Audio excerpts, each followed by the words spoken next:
Hello दोस्तों, GK study exam 21 में आप सभी लोगों का फिर से एक बार स्वागत है। जो दोस्तों रेलवे आरपीएफ कांस्टेबल की भर्ती आई थी, इसकी एग्जाम डेट 2 मार्च से लेकर 20 मार्च तक आ चुकी है। दोस्तों मैंने इस वीडियो में जीके के टॉप 20 प्रश्नों को लिया है जो दोस्तों रेलवे आरपीएफ कांस्टेबल के प्रीवियस ईयर में पूछे गए हैं। दोस्तों यह प्रश्न परीक्षा में बार बार पूछे जाते हैं, इसलिए मैं आप लोगों को सजेस्ट करूँगा कि आप लोग इस वीडियो के सभी प्रश्नों को अच्छे से रट लीजिएगा। दोस्तों बिना देरी के इस वीडियो को शुरू करते हैं। इस वीडियो का पहला प्रश्न है, किस शहर को नवाबों का शहर कहा जाता है? दोस्तों इस प्रश्न का आंसर है लखनऊ। दोस्तों लखनऊ को नवाबों का शहर कहा जाता है, इसलिए इस प्रश्न का आंसर है लखनऊ। अगला प्रश्न है दोस्तों, सिक्किम राज्य को पूर्ण राज्य का दर्जा किस संविधान संशोधन द्वारा प्रदान किया गया था? दोस्तों इस प्रश्न का आंसर है 36वां संविधान संशोधन द्वारा। दोस्तों 36वें संविधान संशोधन द्वारा सिक्किम राज्य को पूर्ण राज्य का दर्जा प्रदान किया गया था, इसलिए इस प्रश्न का आंसर है 36वां संविधान संशोधन। दोस्तों यह प्रश्न काफ़ी वेरी इंपॉर्टेंट है, क्योंकि दोस्तों यह प्रश्न बार बार रिपीट होता है, इसलिए आप लोग इस प्रश्न को अच्छे से याद कर लीजिएगा।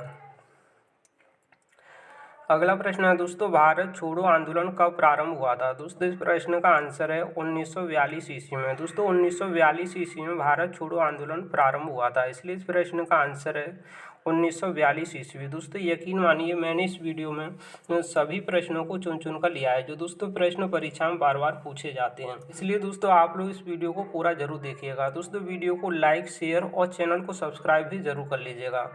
अगला प्रश्न है दोस्तों, ब्रह्मो समाज की स्थापना किसके द्वारा की गई? दोस्तों इस प्रश्न का आंसर है राजा राम मोहन राय द्वारा। दोस्तों राजा राम मोहन राय द्वारा ब्रह्म समाज की स्थापना 1828 ईस्वी में की गई थी। दोस्तों यह प्रश्न भी काफ़ी वेरी इंपॉर्टेंट है, क्योंकि दोस्तों कोई भी एग्जाम हो यह प्रश्न बार बार रिपीट होता है।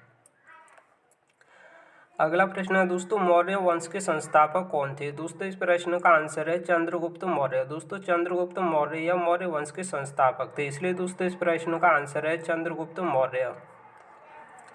अगला प्रश्न है दोस्तों, भारत में कौन सा राज्य चंदन की लकड़ी के लिए प्रसिद्ध है? दोस्तों इस प्रश्न का आंसर है कर्नाटक राज्य। दोस्तों कर्नाटक राज्य यह भारत में चंदन की लकड़ी के लिए प्रसिद्ध है, इसलिए इस प्रश्न का आंसर है कर्नाटक राज्य। अगला प्रश्न है दोस्तों, भारत में सबसे कम जनसंख्या वाला राज्य कौन सा है? दोस्तों इस प्रश्न का आंसर है सिक्किम। दोस्तों सिक्किम राज्य यह भारत में 2011 की जनगणना के अनुसार सबसे कम जनसंख्या वाला राज्य है, इसलिए दोस्तों इस प्रश्न का आंसर है सिक्किम। दोस्तों भारत में 2011 की जनगणना के अनुसार सबसे अधिक जनसंख्या वाला राज्य कौन सा है? उत्तर प्रदेश राज्य। दोस्तों जनसंख्या से संबंधित काफ़ी प्रश्न पूछे जाते हैं, इसलिए दोस्तों जनसंख्या से संबंधित आप लोग सभी प्रश्नों को अच्छे से याद कर लीजिएगा। अगला प्रश्न है दोस्तों, भारत की राजधानी दिल्ली कब बनी? दोस्तों इस प्रश्न का आंसर है 1911 ईस्वी में। दोस्तों 1911 ईस्वी में भारत की राजधानी दिल्ली बनी थी। दोस्तों दिल्ली से पहले भारत की राजधानी कोलकाता हुआ करती थी।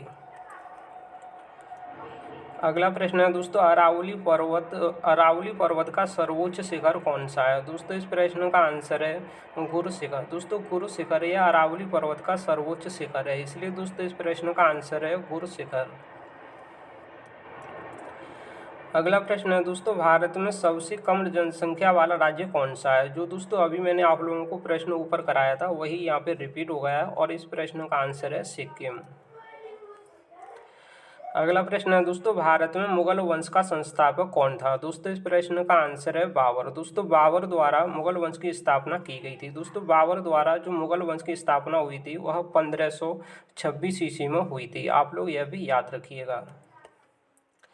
अगला प्रश्न है दोस्तों, लोधी वंश के संस्थापक कौन थे? दोस्तों इस प्रश्न का आंसर है बहलोल लोधी। दोस्तों बहलोल लोधी द्वारा लोधी वंश की स्थापना की गई थी, इसलिए इस प्रश्न का आंसर है बहलोल लोधी। अगला प्रश्न है दोस्तों, नंद वंश के संस्थापक कौन थे? दोस्तों इस प्रश्न का आंसर है महापद्म नंद। दोस्तों महापद्म नंद द्वारा नंद वंश की स्थापना की गई थी, इसलिए इस प्रश्न का आंसर है महापद्म नंद। दोस्तों यकीन मानिए यह इतने इंपॉर्टेंट प्रश्न है कि यह प्रश्न बार बार सभी परीक्षाओं बार बार रिपीट होते हैं, इसलिए आप लोग इस वीडियो के सभी प्रश्नों को अच्छे से याद कर लीजिएगा। अगला प्रश्न है दोस्तों, डीआरडीओ का मुख्यालय कहाँ पर स्थित है? दोस्तों इस प्रश्न का आंसर है नई दिल्ली में। दोस्तों डीआरडीओ का मुख्यालय नई दिल्ली में स्थित है। दोस्तों डीआरडीओ की फुल फॉर्म है defence research and development organisation. दोस्तों डीआरडीओ की स्थापना 1958 ईस्वी में हुई थी, और इसका मुख्यालय कहाँ पर है? नई दिल्ली में। अगला प्रश्न है दोस्तों, तराई का मुख्यालय कहाँ पर स्थित है? दोस्तों इस प्रश्न का आंसर है नई दिल्ली में। दोस्तों तराई का भी मुख्यालय कहाँ पर है? नई दिल्ली में। इसलिए दोस्तों इस प्रश्न का भी आंसर है नई दिल्ली। दोस्तों तराई की फुल फॉर्म है telecom regulatory authority of India. अगला प्रश्न है दोस्तों, विश्व जल दिवस कब मनाया जाता है? दोस्तों इस प्रश्न का आंसर है 22 मार्च को। दोस्तों 22 मार्च को विश्व जल दिवस हर साल मनाया जाता है, इसलिए इस प्रश्न का आंसर है 22 मार्च। अगला प्रश्न है दोस्तों, मामा भांजा मंदिर किस राज्य में स्थित है? दोस्तों इस प्रश्न का आंसर है छत्तीसगढ़ राज्य में। दोस्तों मामा भांजा मंदिर यह छत्तीसगढ़ राज्य में स्थित है, इसलिए इस प्रश्न का आंसर है छत्तीसगढ़ राज्य। अगला प्रश्न है दोस्तों, पानीपत की दूसरी लड़ाई कब हुई थी? दोस्तों इस प्रश्न का आंसर है 1556 ईस्वी में। दोस्तों पानीपत की दूसरी लड़ाई यह 1556 ईस्वी में हुई थी, इसलिए इस प्रश्न का आंसर है 1556 ईस्वी। दोस्तों पानीपत की जो प्रथम लड़ाई थी वह 1526 ईस्वी में हुई थी, यह भी आप लोग याद रखिएगा। अगला प्रश्न है दोस्तों, भारतीय राष्ट्रीय कांग्रेस की स्थापना कब की गई थी? दोस्तों इस प्रश्न का आंसर है 1885 ईस्वी में। दोस्तों भारतीय राष्ट्रीय कांग्रेस की स्थापना 28 दिसंबर 1885 ईस्वी में हुई थी, इसलिए इस प्रश्न का आंसर है 1885 ईस्वी। दोस्तों यह प्रश्न भी काफ़ी वेरी इंपॉर्टेंट है, क्योंकि दोस्तों यह प्रश्न भी बार बार रिपीट होता है, इसलिए आप लोग इस प्रश्न को भी अच्छे से याद कर लीजिएगा। अगला प्रश्न है दोस्तों, सूर्य के प्रकाश से कौन सा विटामिन प्राप्त होता है? दोस्तों इस प्रश्न का आंसर है विटामिन डी। दोस्तों विटामिन डी यह सूर्य के प्रकाश से प्राप्त होता है, इसलिए इस प्रश्न का आंसर है विटामिन डी। दोस्तों मैंने आप लोगों को इस वीडियो में आरपीएफ कांस्टेबल के प्रीवियस ईयर में पूछे गए टॉप 20 प्रश्नों को कराया, जो दोस्तों प्रश्न परीक्षा में बार बार पूछे जाते हैं। यदि आप लोगों ने अभी तक इस वीडियो को लाइक नहीं किया तो दोस्तों वीडियो को लाइक और शेयर जरूर कर दीजिएगा, क्योंकि दोस्तों मुझे एक वीडियो बनाने में काफ़ी मेहनत लगती है, और यह सभी प्रश्न ऐसे प्रश्न थे जो दोस्तों प्रश्न परीक्षा में बार बार पूछे जाते हैं। इसलिए मैं आप लोगों को सजेस्ट करूँगा कि आप लोग इस वीडियो को कम से कम 2 से 3 बार जरूर देख लीजिएगा, जिससे आप लोगों को यह सभी प्रश्न अच्छे से याद हो जाएंगे। मिलते हैं किसी और नए वीडियो में, तब तक के लिए जय हिंद जय भारत।